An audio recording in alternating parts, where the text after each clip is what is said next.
안녕하세요, 여러분. 오늘은 김치에 대해서 배울 거예요.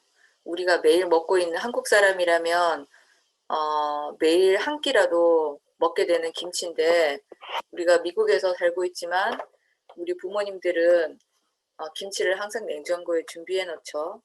그래서 오늘 김치하고 그리고 우리가 늘 먹는 배추김치가 가장 보편적인 김치지만, 여러분은 알지 모르겠지만 김치의 종류가 300가지가 넘어요.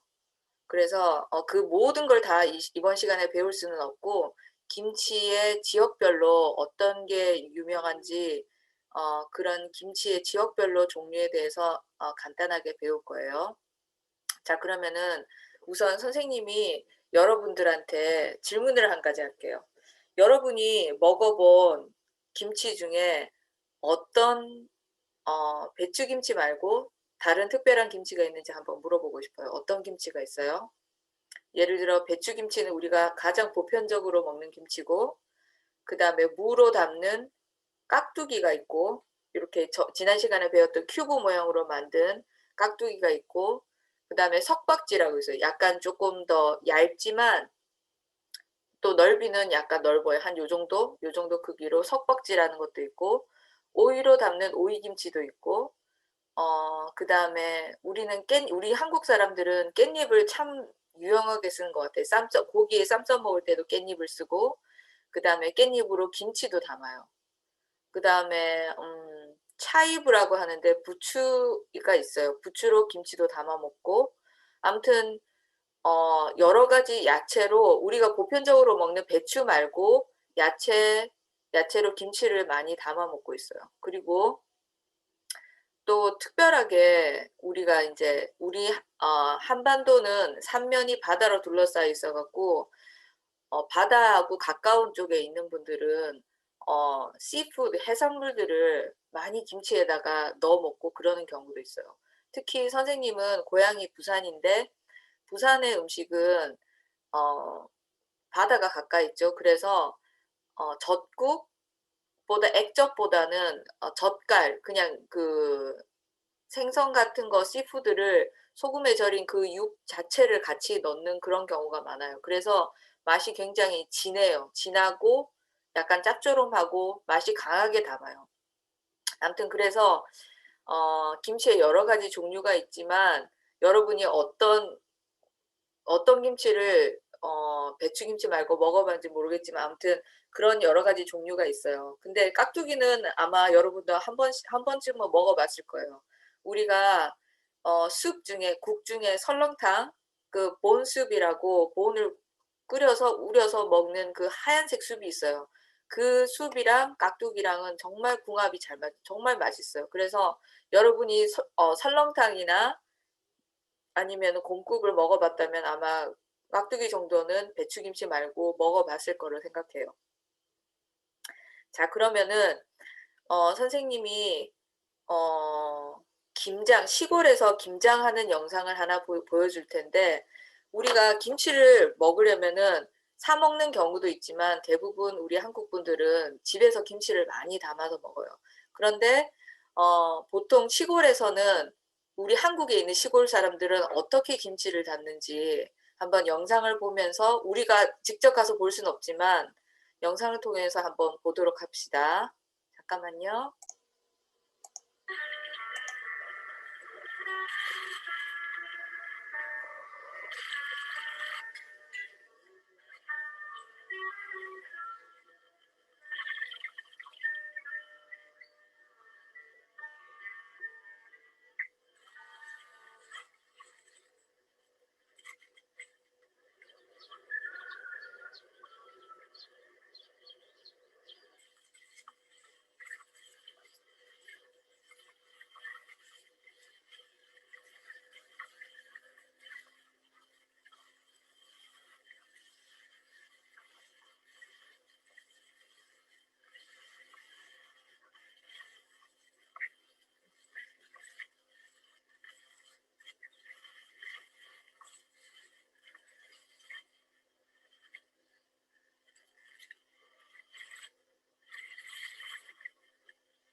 자, 영상 잘 봤죠?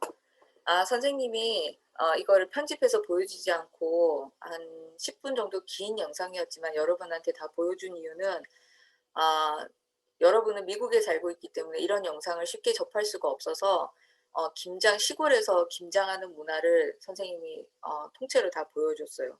자, 이거는 나중에 다른 이유를 설명해 줄 건데 보니까 어때요? 이 영상을 보고 나니까 우리가 시골에서 김치를 담는 영상을 보니까 우리가 미국에서 김치 담는 거하고 뭐가 다른지 차이점을 몇 가지 발견했나요?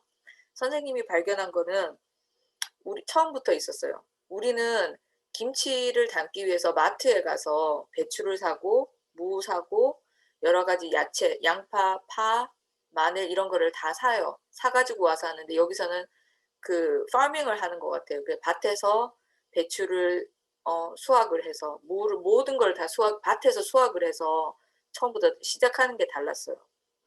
그 다음에 속재료도 거의 한 100포기 정도 하시는 것 같은데 속재료를 보니까 배추김치하고 백김치를 만드시는 것 같아요. 속재료도 어마어마하게 만드는데 여기 미국에서 과일을 속재료 넣는데 배나 사과 같은 거 갈아서 넣는지 모르겠지만 이 시골에서 김장하시는 분들은 그런 단맛을 설탕에 넣지 않고 대체해서 배나 사과를 갈아서 넣는 것 같아요.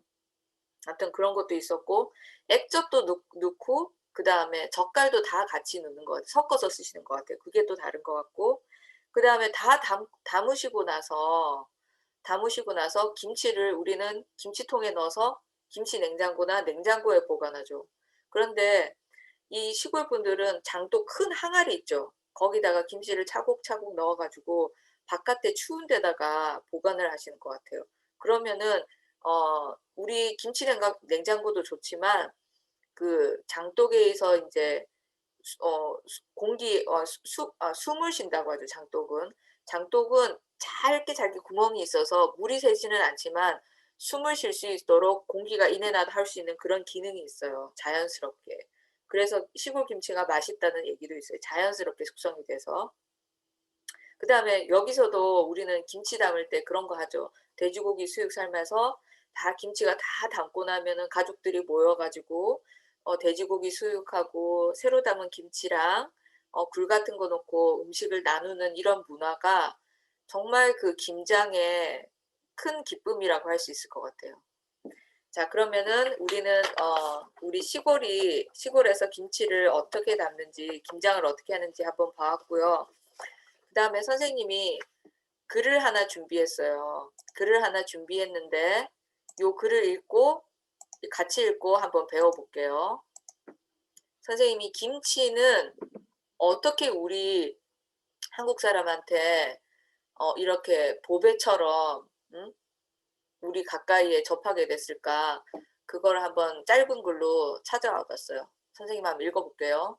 김치는 우리 조상의 지혜를 엿볼 수 있는 음식입니다.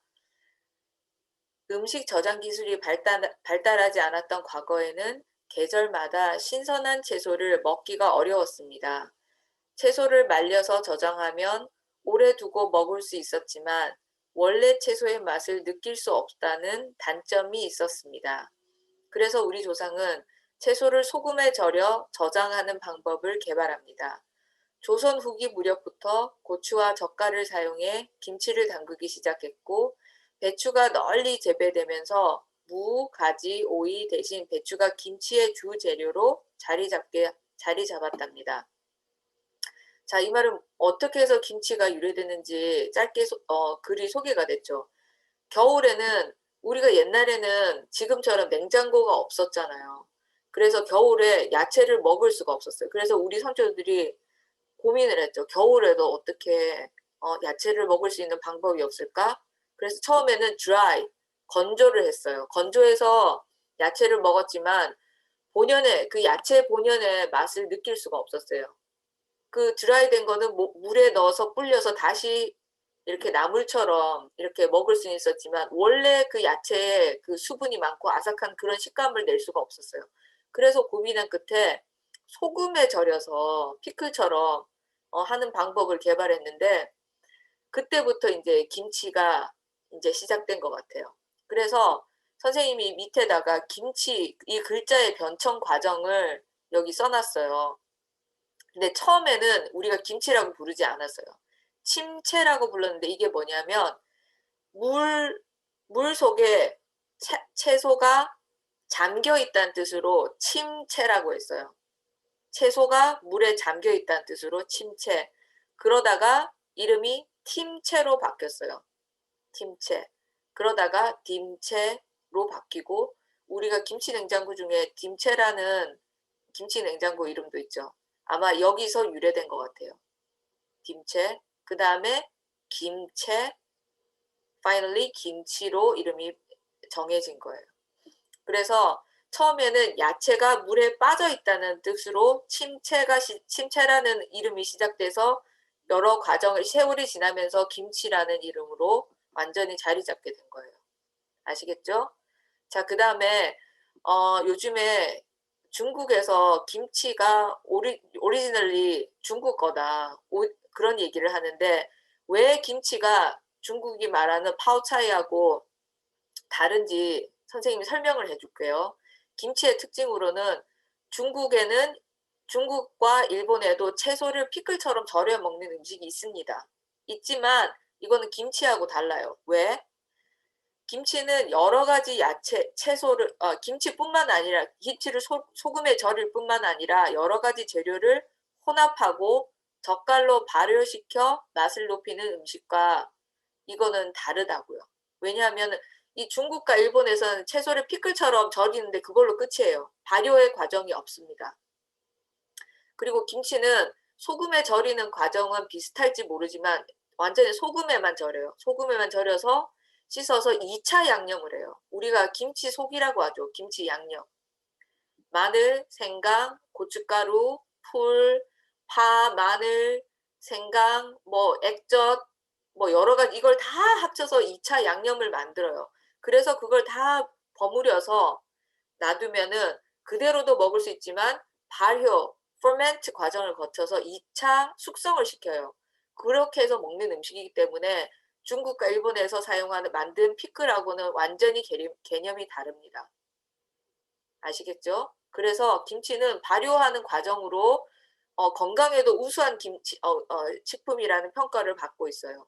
그래서 처음에는 우리 미국에 살 때 한국 사람들이 김치 냄새 해가지고 김치를 우리 한국 사람을 비하하는 음식으로 표현이 됐었지만 지금은 김치가 건강 음식이라는 게 너무 유명해져가지고 이제는 더 이상 김치로 놀림받고 이러는 경우는 없어요. 정말 우수한 제품이라고 사람들이 많이 알고 있어요, 지금은.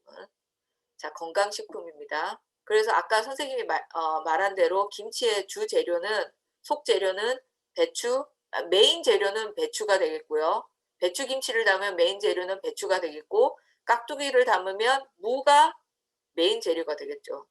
아무튼 거기에 꼭 들어가야 되는 김치의 재료들은 파, 마늘, 생강, 양파, 고춧가루, 소금, 설탕, 액젓. 이게 가장 기본적인 김치의 주 재료입니다. 자, 그리고 선생님이 아까 시골의 김장 문화를 보여줬는데 우리 그러니까 김장, 한국의 김치를 담그고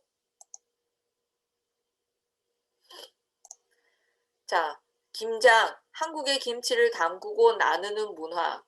김장, making and sharing kimchi in the Republic of Korea. 이 이름으로 유네스코 인류 무형 문화 유산에 등재가 됐어요. 언제? 2013.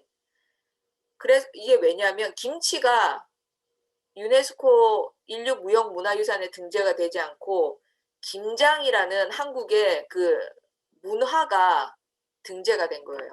왜냐하면은 김치는 상품화 될 수 있기 때문에 등재가 될 수가 없대요. 그래서 우리의 그 특별한 김치를 겨울이면 모든 사람이 정말 추위가 오기 전에 김장이라는 그 김치를 많이 담는 그런 문화가 있어요. 선생님은 미국에 살지만 이렇게 아까 시골에서 본 것처럼 김치를 그렇게 많이 담진 않지만 겨울을 대비해서 김치를 한 박스씩 담는 편이에요. 무도 마찬가지고. 그래서 이 김치를 담으면 한국 사람들은 이렇게 많이 담다 보니까 집집마다 김치를 담는 스타일이 달라요. 그래서 김치를 담아서 이웃에 가까운 이웃이나 친척들한테 나누는 그런 문화가 있어요. 정말 훌륭한 문화죠. 나를 위해서만 담는 게 아니고 담아서 겨울에 나눠서 먹는 그런 문화를 그 훌륭한 문화를 인류 무형 문화유산에 유네스코에 등재했다는 게 저는 너무 자랑스러운 것 같아요. 나눌 수 있다는 거. 그래서 이건 어떤 뜻인지 한번 읽어볼게요. 모든 한국인은 김장을 한다. 그러니까 우리가 진짜 한국 사람은 김치는 진짜 소울푸드라고 생각해요, 선생님은. 모든 사람이 김치를 먹고 진짜 한 번도 안 먹어본 사람은 없을 거예요. 그리고 김치를 담글 줄 아는 사람이 많지 못 담는 사람이 많진 않아요. 왜냐하면은 우리 어머니가 김치를 담았고 그 우리 어머니의 어머니가 김치를 담았고 그 어머니의 어머니의 어머니가 김치를 담는 그런 게 자연스럽게 그 집집마다 방법이 전해져 내려오는 거예요. 그러니까 모든 사람이 그 김치를 담는 법을 안다고 할 수 있어요. 진짜로. 이거는 그렇게 생각해도 과언이 아니에요. 거짓말이 아니에요. 그리고 그 집집마다 김치를 담는 그런 스타일이 있듯이 각 지역마다 만약에 부산이면 부산, 서울이면 서울, 저기 강원도면 강원도, 충청도, 전라도 이 모든 지역에 따라서 그 담는 방법이 조금씩이라도 차이가 있어요. 정말 차이가 많은 지역도 있고 그래서 김장김치에 쓰이는 재료와 만드는 방법이 차이가 있지만 가족을 통해서 김치를 만드는 방법이 전해 내려오고 이것이 중요한 패밀리 헤리티지입니다. 그래서 이게 유네스코 인류 무형 문화 유산에 등재된 거예요. 자, 여기서 보면 굉장히 어려운 단어가 있는데 인류는 우리 사람들이란 뜻이에요. 그다음에 무형은 형태가 없어요. 김장이라는 건 형태가 없고 사람이 액션을 해야지 볼 수 있는 퍼포먼스를 해야지 볼 수 있는 거예요. 그래서 모양이 없는 거예요. 문화, culture, heritage 그런 뜻이에요. 그러니까는 이거는 김장을 담는 퍼포먼스를 해야지 볼 수 있는 거기 때문에 무형이라고 하는 거예요. 자, 여기 선생님이 위키백과에서 이렇게 사진을 발췌했는데 여기 이렇게 유네스코 인류 무형 문화유산이라고 돼 있죠.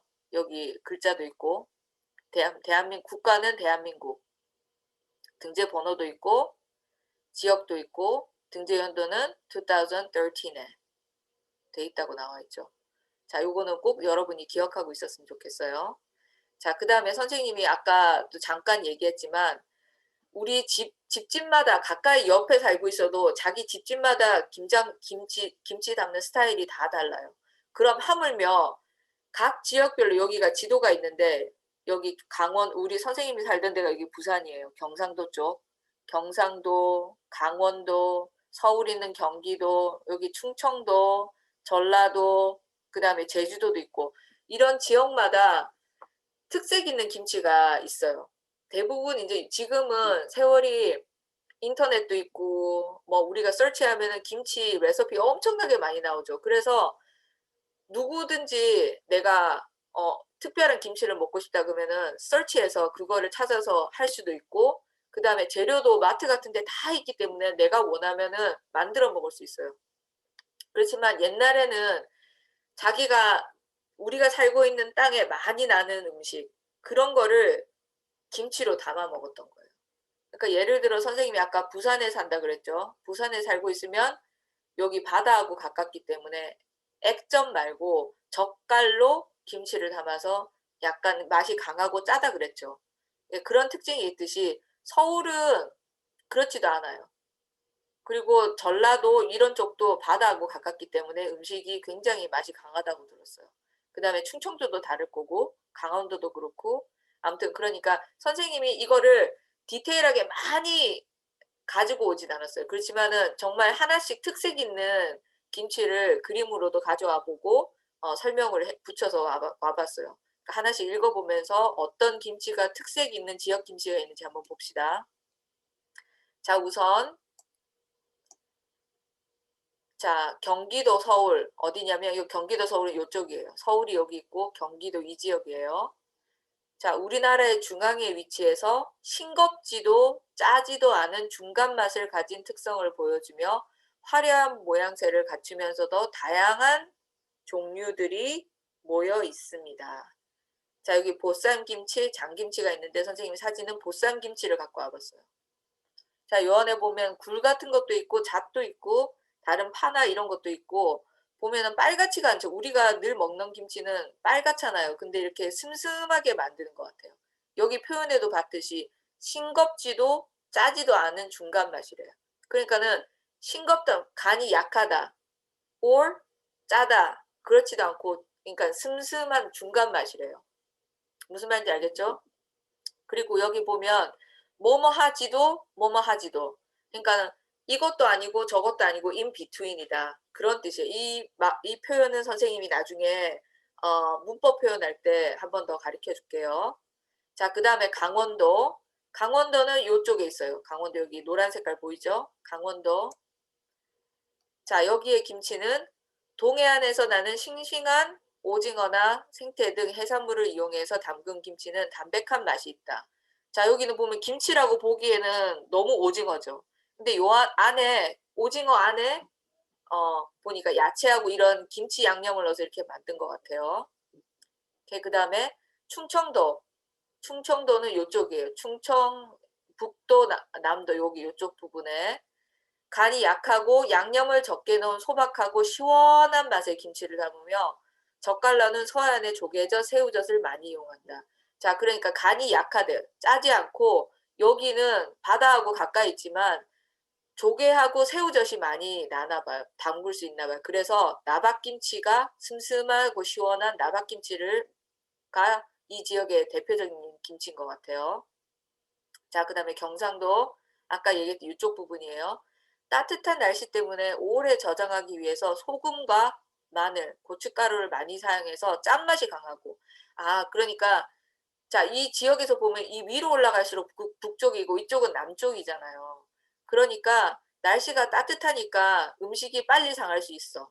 그러니까 맛이 짜게 간을 해서 그 이유 때문에 맛이 강한가 봐요. 그래서 멸치젓이 주로 젓갈로 사용, 액젓이 아니고 젓갈로 주로 사용하고 깻잎김치가 유명하대요. 자, 여기 깻잎김치. 깻잎김치 좋아하는 사람 많죠. 저도 많이 좋아합니다. 그 다음에 전라도 광주. 전라도 광주는 이쪽 부분이에요. 여기도 바다하고 가깝죠. 남해 해산물을 이용해서 넉넉한 양념이 간이 맵고 짠 편이며 감칠맛이 난다. 특별히 감칠맛이 나나 봐. 그러니까 맛이 리치하다는 말이에요. 넉넉한 양념 덕분에. 그래서 여기는 특색 있는 김치가 돌산 갓김치. 여기 전라도는 돌산 갓이 굉장히 유명해요. 그래서 이 김치가 약간 맛이 머스터드 같은 그런 맛이 나요. 처음에 탁 씹으면. 익으면 그런 맛이 사라지는데 그래서 이 돌산 갓김치가 돼지고기나 그런 수육 이런 것과 굉장히 잘 어울리는 김치래요. 자, 그 다음 제주도 아일랜드 맨 밑에 있는 곳은 거기야말로 아일랜드니까 바다가 모든 부분이 바다죠. 그래서 거기는 해산물이 굉장히 많이 나는데 톳으로 김치를 만든대요. 톳. 그래서 날씨가 따뜻해서 계절별로 채소들을 먹을 수 있어서 김장을 따로 하진 않는데요. 그렇지만 이렇게 김치라고 한다면 해산물 톳 같은 거나 전복으로 김치를 담는데 선생님이 톳이 뭔지 영어로 찾아보니까 이게 영어가 아니고요. 영어도 아니고 잠깐만요. 일본어로 이게 사용돼 있더라고요. 선생님 보여줄게요. 일본어로 소개가 돼서 뭐라고 돼 있냐면 히지키라고 돼 있어요. 히지키. 그래서 이거는 일본 사람들이 많이 먹는 거라서 우리 한국 사람도 먹지만 일본 사람들이 소비가 굉장히 많이 되는 것 같아요. 그래서 우리도 이거는 그냥 톳으로 부르는 게 좋을 것 같아요. 이렇게 생겼어요. 톳으로 부르면 될 것 같아요. 히지키 이거는 영어 표현도 아니고 그냥 일본어 표현이에요. 그래서 그렇게 히지키라고 말하지 영어로 표현하지 않고 톳이라고 부르면 될 것 같아요.